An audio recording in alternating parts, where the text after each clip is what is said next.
Let's take a look at replacing the cam sensor on this Chrysler 2.4 liter multi-air engine. Now it's relatively straightforward, and it's actually right here on the front side of the engine, pretty easy to get at. So I've already removed the front engine cover to open things up here a little bit. I'm just going to take a ratchet and a 10mm socket and remove the nut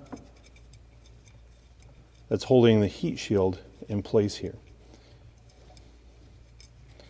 Now we've just got this little heat shield protecting the sensor, and then now I can access the lock. Sometimes that lock gets a little sticky, so I'm going to use a little 90-degree pick to help pop it up out of there, and then I can depress the connector and get it off.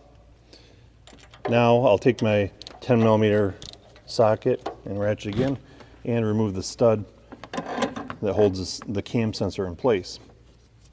Now I'm going to gently twist and pull to remove the sensor out of here.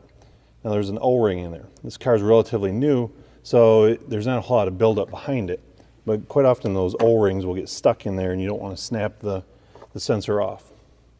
So I'm going to take my finger in there, get a little bit of engine oil, lubricate the O-ring on the new one, and with that same twisting motion I'll apply a little bit of pressure, install my new sensor,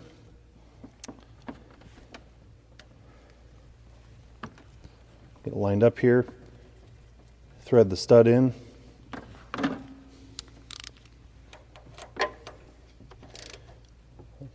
tighten it down with my ratchet, install the electrical connector,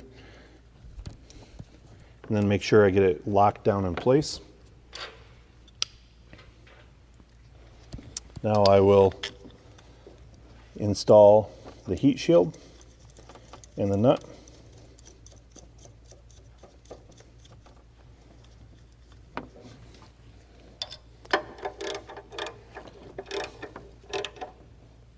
Once that's tightened down, the job is really complete. We might want to go in with a scan tool and clear out any trouble codes and verify our repair.